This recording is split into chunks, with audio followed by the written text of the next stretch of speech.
procurar meditar juntos en una cualidad que realmente no es tan aceptada en la sociedad. Una cualidad que Dios quiere producir en nosotros y muchas veces aún falta en la iglesia. Es una cualidad que a veces se puede malinterpretar. Pero el Señor fue nuestro ejemplo y Él quiere producirlo en nuestras vidas. Es algo que el Señor ve con muy buenos ojos, porque Él fue nuestro mayor ejemplo. Esta cualidad de la cual quería meditar con ustedes es la cualidad de la humildad. La humildad. Muchas veces es tomada por la sociedad con desprecio. El humilde se considera una persona débil de carácter, una persona que no tiene gravitación sobre los demás. Y en el caso de la iglesia, bueno, muchas veces falta. Y cuando falta la humildad entre nosotros, ¿qué pasa? Hay contienda. Porque como dice el sabio Salomón, dice, la soberbia produce contienda, porque es lo contrario de la humildad. Ahora, si yo pensara que por transmitirles este mensaje ya he alcanzado alguno de estos parámetros, por supuesto estaría muy lejos, ¿no es cierto? Todos estamos en ese proceso, debiéramos estarlo, ¿no? De que realmente podamos ser hombres y mujeres humildes. Porque dice la palabra de Dios que Dios, ¿qué hace con el soberbio? Lo resiste. Pero al que es humilde, Dios le da gracia. Porque el humilde sabe que necesita la gracia de Dios. Sabe que depende constantemente de su gracia. La soberbia es un gigante que está en nosotros, siempre.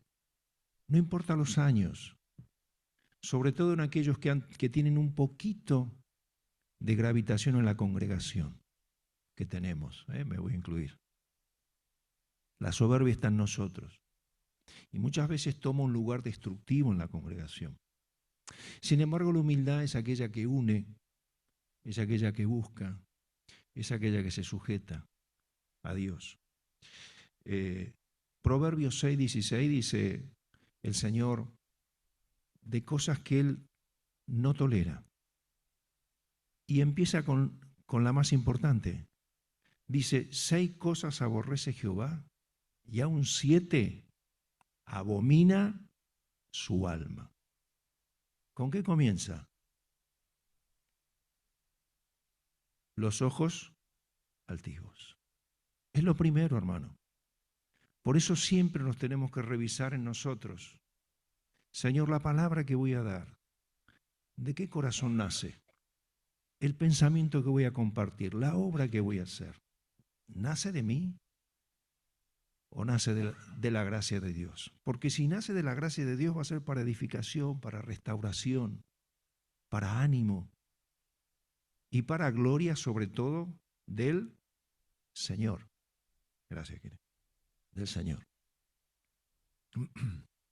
Mira, hermano, el orgullo, la soberbia, es el padre del pecado, dice un autor. El orgullo, la soberbia, es el padre del pecado. Vamos a Ezequiel 28, un pasaje ahí donde se habla proféticamente del diablo.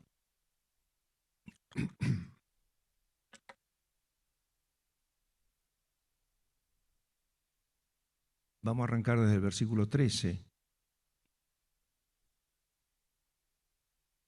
O desde el 12, ¿no? Porque está tomando un rey de Tiro, que en realidad luego nos vamos a dar cuenta que no habla de él solamente, sino que habla también del diablo. Dice Ezequiel 28:12, Hijo de hombre, levanta endecha sobre el rey de Tiro y dile, así ha dicho Jehová el Señor. Y acá comienza a dar las características del diablo. Tú eras el sello de la perfección, lleno de sabiduría y acabado de hermosura. En Edén, en el huerto de Dios estuviste. De toda piedra preciosa era tu vestidura, de cornerina, topacio, jaspe, crisolito, berilo y ónice, de zafiro, carbunclo, esmeralda y oro. Los primores de tus tamboriles y flautas estuvieron preparados para ti en el día de tu creación. Esto fue lo que hizo Dios con el diablo. Creó un ser perfecto. Tú, querubín grande, protector, yo te puse en el santo monte de Dios. Allí estuviste, en medio de las piedras de fuego te paseabas. Los querubines allí, tanto en Ezequiel como en Apocalipsis, son aquellos seres que se denominan ardientes, que están delante de la presencia de Dios, que es fuego. Y acá está diciendo esto: tú, querubín grande, protector, yo te puse en el santo monte de Dios. Así estuviste en medio de las piedras de fuego te paseabas, delante de la presencia de Dios. Perfecto eras en todos tus caminos desde el día que fuiste creado, hasta que se halló en ti maldad. A causa de la multitud de tus contrataciones fuiste lleno de iniquidad y pecaste, por lo que yo te eché del monte de Dios y te arrojé de entre las piedras de fuego, oh querubín protector. Se enalteció tu corazón. ¿A causa de qué? De tu hermosura. Corrompiste tu sabiduría a causa de tu esplendor. Yo te arrojaré por tierra delante de todos los reyes. Te pondré para que miren en ti. El padre del pecado, hermanos, es el orgullo. El diablo fue destituido de ese lugar que tenía, porque desde que se halló en ti maldad, ¿qué pasó? Dios lo destituyó. Era perfecto en hermosura. Qué peligro que tenemos que tener cuando Dios nos usa, cuando Dios hace algo a través nuestro, porque hermano, la soberbia está ahí y es algo que Dios abomina y no acompaña. Y todos nos tenemos que examinar, porque eso es lo que hace que Dios no pueda obrar. Y así fue lo que pasó. Por eso, hermanos, decimos, el orgullo es el padre del pecado. Hablando de poner en autoridad a hombres o en responsabilidad a los hombres, dice allá el apóstol Pablo en 1 Timoteo, dice, cuando vos designes personas que estén sobre la congregación, que tengan responsabilidad, 1 Timoteo 3:6, dice, no pongas un neófito, una persona que no sea madura. No puede una persona inmadura estar en un lugar de responsabilidad. ¿Y por qué? Dice, no sea que, envaneciéndose, caiga en la condenación del diablo. Hermanos, tenemos que dejar de lado la soberbia. Ese fue el pecado del diablo. Entonces dice, mira, cuando pongas a alguien, no importa los años que tenga, porque quizás es una persona inmadura y con su soberbia va a causar daño a los hermanos. Y no sea que caiga en la condenación del diablo. La humildad, hermanos, qué difícil que es. Es aquella virtud que alguien dijo, fíjense cómo lo resume este autor. Dice, el orgullo es en gran medida la causa de que los matrimonios se distancien. El orgullo es en gran medida la causa por las cuales los hijos no se reconcilian con los padres. El orgullo es en gran medida la causa por la cual los padres se enfrentan con los hijos. El orgullo es en gran medida por la cual la iglesia se separa y sufre. El orgullo es en gran medida por la cual no perdonamos. Cuando somos soberbios, ¿es fácil perdonar? No es fácil perdonar. No, el que perdona es aquella persona que se humilla, El que pide perdón es una persona que se humilla. Hay personas que nunca reconocen sus faltas. ¿Y saben qué dice Santiago? Dice, todos que ofendemos. Una vez, muchas veces en palabra. Hermanos, que Dios nos guarde en un corazón de humildad. A cada uno de nosotros, que me libre a mí el primero de la soberbia, del orgullo. A veces hay pérdidas económicas por el orgullo y la altivez. Hay hermanos que no buscan el consejo necesario o que menosprecian el consejo. ¿Y cuántas veces necesitamos el consejo? Los ancianos necesitamos a veces un consejo. ¿Ustedes que creen que los ancianos y pastores tenemos toda la... No. En la multitud de consejeros que hay, seguridad. Por eso es bueno no creernos en esa nube de sabiduría. No, hermano, a veces uno necesita pedir consejo a otros. Es así. Dijo alguien, el orgullo debe morir en nosotros, o no habrá cosa alguna del cielo que more en nuestra vida. No consideremos al orgullo como un temperamento indecoroso. Bueno, lo que ocurre es que yo lo traigo desde que soy, y yo soy así, es mi temperamento. Dice, no consideremos el orgullo como un temperamento indecoroso, ni a la humildad como una virtud decente. Bueno, y es así, como una virtud decente y nada más. Este autor dice, el orgullo es todo el infierno en nuestra vida. El orgullo es todo el infierno en nuestra vida. Y la humildad es todo el cielo. Es todo el cielo. Hermanos, tenemos que batallar contra esto. Es algo que está en nuestros corazones. Y sobre todo, cuando hacemos algo para el Señor. Por eso dice Pablo, nada hagáis por contienda o por vanagloria. Siempre que hacemos algo para el Señor, hermanos, ahí va a estar el diablo queriendo despertar nuestra soberbia y nuestro orgullo. Sino estimando cada uno a los demás como superiores a nosotros mismos. Romanos capítulo 12, versículo 13 dice el apóstol Pablo, dice, digo pues, por la gracia que me es dada, que cada cual que está entre vosotros no tenga más alto concepto de sí que el que debe tener, sino que piense de sí con cordura, conforme a la medida de fe que Dios repartió a cada uno. Y yo me pregunto, ¿qué es pensar de nosotros con cordura?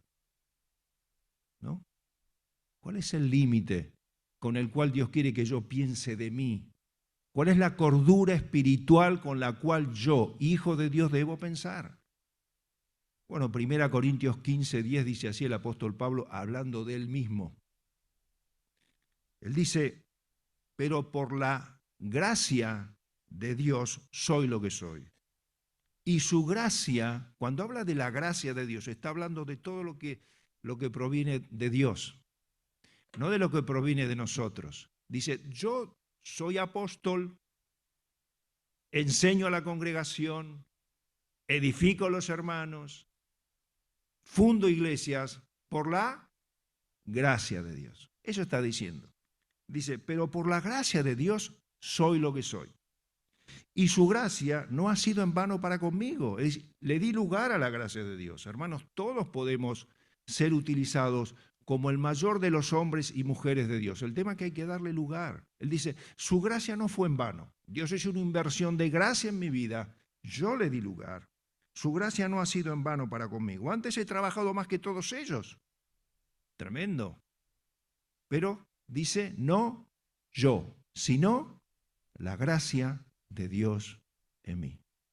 Hermano, si hay una motivación en tu corazón, orar aunque sea por un hermano, es porque Dios lo hace en tu corazón, no es nuestro. Si hay una motivación de bendición, de ayuda, de consuelo, de ánimo, de carga por la iglesia, bueno, Dios nos deja llevar Él en su voluntad esa carga, porque Él es aquel que produce el querer como el hacer, ni aún es de nosotros. ¿Cuál es la medida de pensar con nosotros, de nosotros con cordura? Esta, saber que todo proviene de la gracia de Dios y acordarnos, hermanos, de donde Dios nos sacó. Eso nos hace pensar con cordura. No olvidemos nunca de donde Dios nos sacó. Y no olvidemos nunca que podemos volver atrás como el peor de los pecadores. Eso nos va a hacer pensar con cordura y no lo que estamos haciendo para Dios. A veces lo que estamos haciendo para Dios nos infla y nos llena de orgullo y de soberbia. No, hermanos, solo por la gracia, solo por la gracia. Decía Juan el Bautista, el mayor de los profetas, no hizo ningún milagro, pero sí el Señor dijo que era el mayor de los profetas.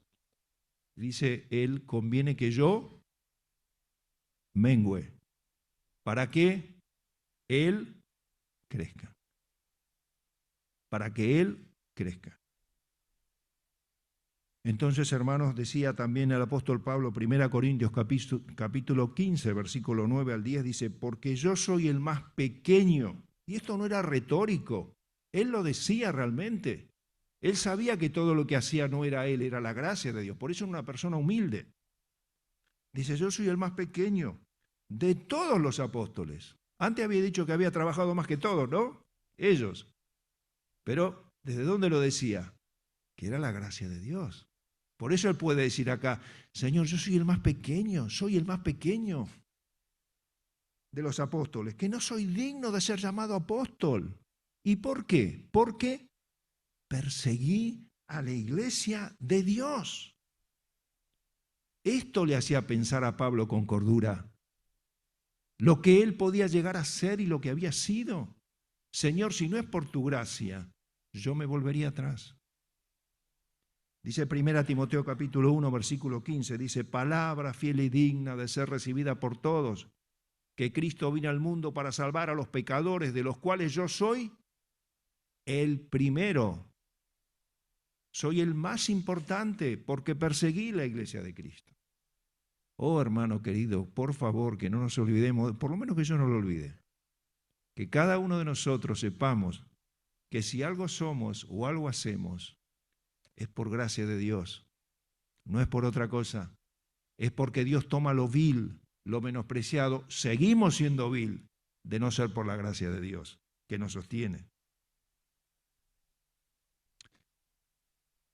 Un hombre como Pedro tuvo que aceptar que debía predicar a aquellos que no eran judíos. A veces los judíos, y bueno, ellos guardaban ese mandamiento que Dios les había dado, esa separación con los gentiles, y él tuvo que aprender humildemente que debía aceptar la gracia de Dios para con aquellos que no eran el pueblo de Dios. Y él pudo decir entonces, Pedro abriendo, en un momento dice, su boca dijo, en verdad comprendo. Él sabía que estaba equivocado, se dio cuenta que estaba equivocado, tuvo la humildad de saber que estaba equivocado y que Dios venía a salvar también a otras gentes. Era muy difícil para un judío.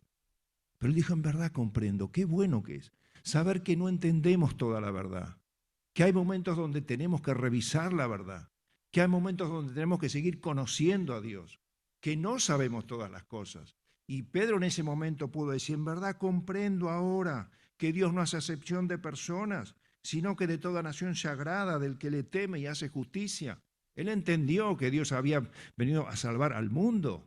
Todos los siglos anteriores el pueblo de Israel creyó en Jehová, el Dios de Israel. Pero ahora él tenía que entender que el Señor Jesucristo y Dios era para salvación de todas las personas. Y él tuvo la humildad de aceptar que tenía que seguir conociendo a Dios, que tenía que cambiar algunas cosas en su vida, que tenía que revisar. Hermano, las verdades hay que revisarlas, no para cambiarlas, sino ¿para qué? Para estar fortalecidos en lo que creemos.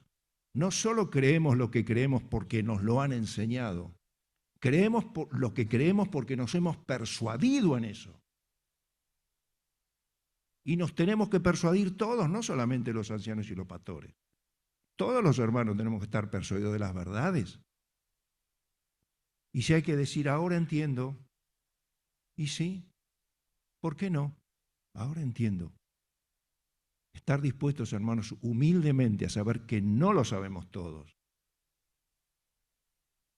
Desgraciadamente a nosotros muchas veces nos ha pasado eso. Creemos que lo sabemos todo, que conocemos todo y que Dios solamente salva en este lugar y que solamente Dios derrama su gracia en este lugar. Hermano, nos vamos a llevar muchas sorpresas en el cielo, le digo. Muchas sorpresas. Que Dios nos libre de esa soberbia, ¿no? Y nos proteja. El humilde acepta satisfecho los propósitos de Dios y espera con optimismo, actuando con fe. Qué difícil que es, ¿no? Cuando los vientos de la prueba vienen a nuestra vida y cuando las situaciones no salen todo lo que uno espera. Cuando hay hijos que, bueno, que de alguna manera están complicados y cuando hay padres que sufren situaciones y cuando hay situaciones económicas que no se resuelven y laborales y de salud. Pero el humilde, aquella persona que está dependiendo de Dios, está satisfecho con los propósitos de Dios en ese momento y espera con optimismo, actuando con fe. Es difícil, muy difícil. Por eso dice el escritor a los Hebreos, algo que venimos estudiando, dice, contentos con lo que tenéis ahora, contentos con lo que Dios te dio, agradecido con lo que Dios nos da. Señor, gracias por lo que hoy me diste. Señor, gracias. No sé lo que va a pasar con esta situación, no sé. Pero hoy tengo un plato de comida caliente. Hoy tengo un lugar abrigado. Hoy tengo esto en mi vida. Gracias, Señor. El humilde se conforma de esa manera. ¿Por qué dice? Porque no te desampararé ni te dejaré. Es aquel que sigue esperando en Dios, aunque los vientos de la vida sean contrarios. Seguimos esperando en Dios. El humilde tendrá cuidado de los nombramientos y títulos. Ah, cuánto problema que trae esto entre nosotros. Cuánto problema. A mí me dejaron de lado, no me tuvieron en cuenta. Y viene el otro y dice, bueno, porque yo soy anciano, porque yo soy pastor, porque yo soy fulano, hace años que vengo a la iglesia, porque soy el primero, y etcétera, etcétera, etcétera. A veces eso es parte de nuestra soberbia. Hermano, que Dios nos libre de esto. Dijo el Señor en Mateo capítulo 23, dice, no querráis que los hombres os llamen rabí, porque solamente hay uno que es el maestro entre ustedes. Tenemos que tener cuidado con esas cosas, hermano, con creernos que somos algo porque tenemos alguna posición en la congregación. Cuidado. ¿Saben por qué? Porque Dios humilla al altivo. Él termina ahí, en esa enseñanza que da a los discípulos. Tengan cuidado porque saben que son entre ustedes, son hermanos. Son hermanos. Y si uno tiene un ministerio, no tiene que ver con una posición más elevada sobre los demás. Sí tiene que ver con una responsabilidad más elevada que los demás. Dios a mí me va a pedir una cuenta muy distinta a otros. Y eso me debiera hacer temblar. Debiera hacerme temblar. Decía Carlos Wesley, manténme pequeño y desconocido, amado y valorado solamente por Cristo. Qué linda frase, ¿no? Señor, manténme pequeño y desconocido, solamente amado y valorado por Cristo. Hermano, los reconocimientos en la tierra son muy pobres. Está bien que los hermanos hablen bien de nosotros, decía otro autor, pero ¿saben qué decía él? Tené cuidado que no te intoxique. Está bien que hablen bien de vos, sí, pero tené cuidado que no te intoxique. Yo recuerdo a don Ángel a veces cuando él predicaba esas predicaciones tan sencillas pero tan poderosas, ¿no? Y esas enseñanzas, ¿no? Yo recuerdo, ¿no? Uno llegaba y le decía, gracias, don Ángel. Y entonces él decía un poco en broma, un poco en serio. él decía, el diablo ya me lo dijo. El diablo ya me lo dijo primero, en broma, pero uno sabía que apuntaba a él. Manténme pequeño y desconocido, Señor. Líbrame de la soberbia. Líbrame de la altivez de ojos. Amado y valorado solamente por ti, oh Dios. Proverbios 18:12 dice, antes del quebrantamiento se eleva. Y esto, hermano, es una ley. Es una ley del cielo. Antes del quebrantamiento se eleva el corazón.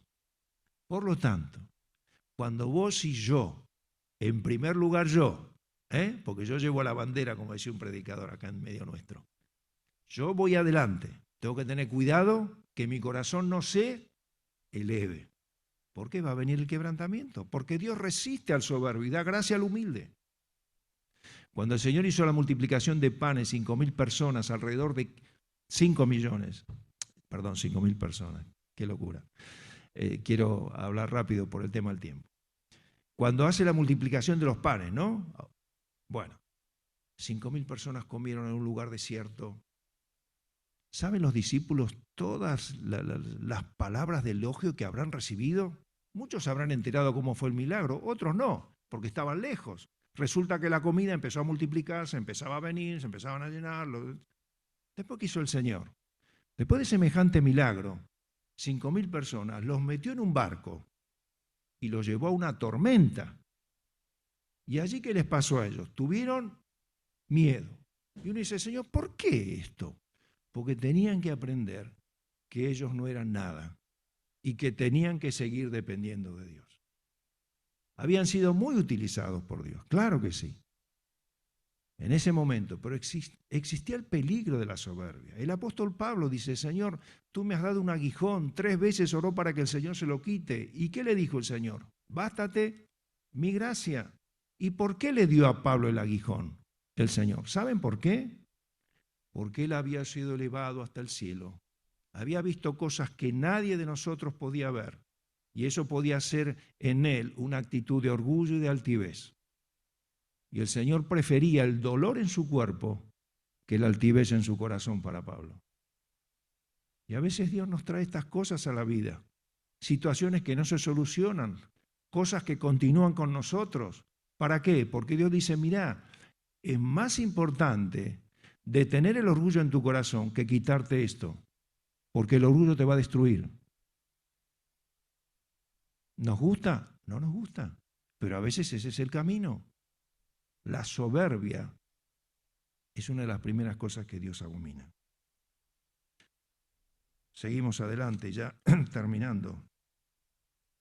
Dios utiliza a los humildes. Es así, con provecho. Lo utilizó a Moisés, un hombre que estuvo 40 años en la corte de Faraón, un hombre que tenía un conocimiento importante. Sin embargo, Dios lo envió 40 años al desierto. Tuvo que pastorear ovejas que no eran de él, sin nada, en la soledad. Sin embargo, desde allí Dios lo trajo. Y ese hombre, que era manso, que era humilde, Dios lo utilizó para derribar al imperio más importante, ¿no? Que era Egipto. Aquella mujer Ana del Antiguo Testamento, la madre de Samuel, una mujer que sufría, que la avergonzaban porque era una mujer estéril, aquella mujer que se humilló y buscó la presencia de Dios. Dios la bendijo con un hijo, pero aparte, ella escribió algo muy lindo, que está allí en 1 Samuel capítulo 2, versículo 7, dice, Jehová empobrece y él enriquece, Jehová abate y él enaltece. Él levanta del polvo al pobre y del muladar. ¿Qué es el muladar? Es el lugar donde va la basura. Él levanta del basurero al menesteroso para hacerle sentarse con príncipes. Esto hace Dios. Dios toma a aquella persona que tiene un pasado, que tiene una vida arruinada, aquella persona que quizás, ¿cuántos pasan situaciones tremendas en su vida? Situaciones de abuso, de violaciones. hijos no queridos, abandonados. ¿Cuántas personas, cuántos hermanos suceden estas cosas? Sin embargo, Dios los toma de ahí y hace grandes cosas, porque Él levanta del polvo al pobre y del lugar del basurero toma a esos hombres y esas mujeres y las exalta. Es así. María Magdalena, una mujer que tuvo 7 demonios. Tremendo. Dios la usó. Estaba a los pies de la cruz. Dios usa al humilde. Hermano, aquel que recuerda su condición, que sabe de dónde Dios nos sacó. Y Dios nos dice a nosotros, Filipenses 2, versículos 5 al 8, haya pues en nosotros este sentir, que hubo también en Cristo Jesús. Cuando está acá hablando de sentir, no habla del sentimiento del corazón, de la emoción. Está hablando de la manera de pensar. Porque, hermanos, la humildad es una decisión del corazón. Decidimos ser humildes y decidimos ser soberbios. Es una decisión. Y comienza por nuestra mente, por nuestra manera de pensar. De pensar con cordura, sabiendo de dónde Dios nos trajo y sabiendo que todo lo que tenemos es por gracia. Es una decisión y comienza con nuestra manera de pensar. Por eso acá el apóstol Pablo dice, haya pues en vosotros esta manera de pensar, la cual estuvo en Cristo Jesús, el cual siendo en forma de Dios, no estimó el ser igual a Dios como cosa a que aferrarse, sino que se despojó a sí mismo, tomando forma de siervo, y hecho semejante a los hombres, y estando en la condición de hombre, se humilló a sí mismo, haciéndose obediente hasta la muerte y muerte de cruz. Este fue el Señor. Este fue el Señor, que no tenía de nada de qué arrepentirse en su vida, que había agradado siempre al Padre, sin embargo se humilló. ¿Cuánto más nosotros, que tenemos muchas cosas de qué arrepentirnos en nuestra vida? Que si Dios publicara acá mi vida y las cosas que he hecho, me avergonzaría delante de ustedes y me tendría que ir corriendo. ¿O a usted no le pasa eso? ¿Hay cosas de las cuales nos avergonzamos? Sí, pero Dios las perdonó, las olvidó. ¿De qué tenía que avergonzarse el Señor? De nada. Sin embargo, Él tomó el ejemplo, se humilló como el primero. ¿Qué me queda a mí? Hermano, ¿qué me queda a mí entonces? ¿De dónde la soberbia? ¿De dónde el orgullo? Señor, dame la gracia de ser humilde de corazón. Y el Señor dice, nos invita, bueno, dice Pablo, unánimes entre vosotros, no altivos, sino asociando con los humildes. Y no seáis sabios, ¿cuánto nos cuesta esto? No seáis sabios en vuestra, cómo nos cuesta. ¿Cómo me cuesta esto? Nos cuesta. Y sí, nos cuesta. Esto es así porque esto tiene que ir así. Y viene la hermana y dice, no.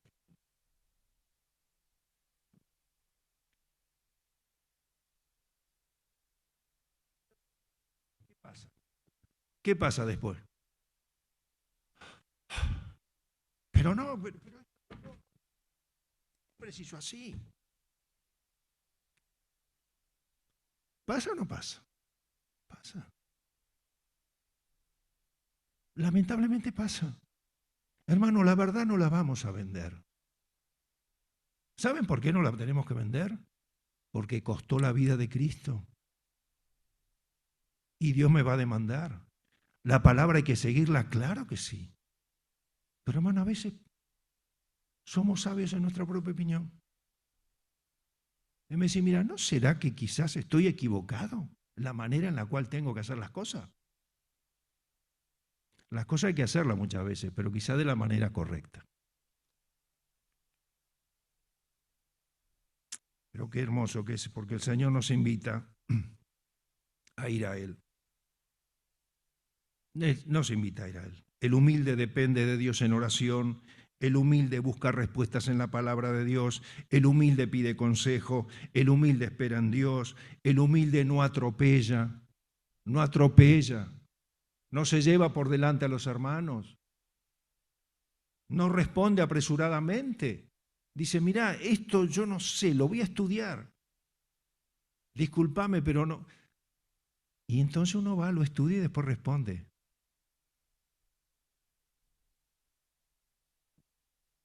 El humilde obedece porque es manso. Y el humilde acepta que sus opiniones no son absolutas. Sí, la palabra de Dios. Sí, la palabra de Dios.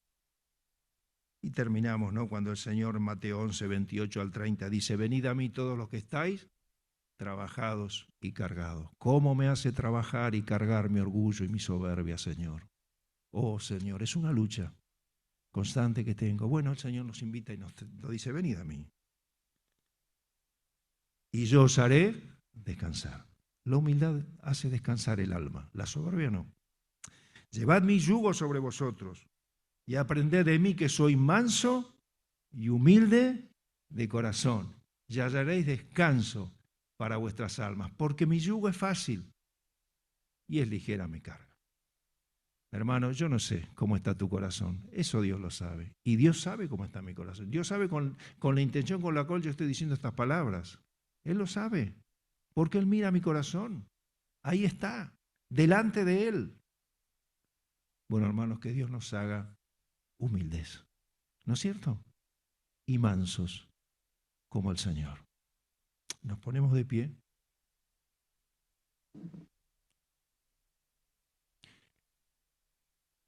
Señor, te damos gracias por la bendición de tu palabra y la bendición de la persona de Cristo. Gracias, Señor, porque todo lo hemos recibido por gracia. Padre, te bendecimos, te alabamos, porque el Señor Jesucristo, siendo lo que era, siendo semejante a ti, no se aferró a esa realidad que vivía. Y nosotros muchas veces, Señor, nos aferramos a cosas de esta vida, a cosas que pretendemos ser, y nos olvidamos que solo es tu gracia en nosotros, que solo tú eres aquel que produce así el querer como el hacer, que todo proviene del cielo y que tú nos has dado la bendición, Señor, de conocerte y hacer una obra transformadora en nuestras vidas. Señor, líbranos de la soberbia, que podamos recordar que está entre las primeras cosas que tú abominas. Y ayúdanos, Señor, a ser humildes de corazón y mansos.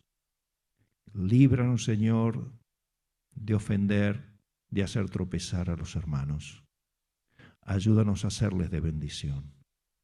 Ayúdanos a restaurar, recordando de dónde hemos salido y no olvidándonos nunca de nuestra condición. Te damos toda la gloria en el nombre del Señor Jesucristo. Amén.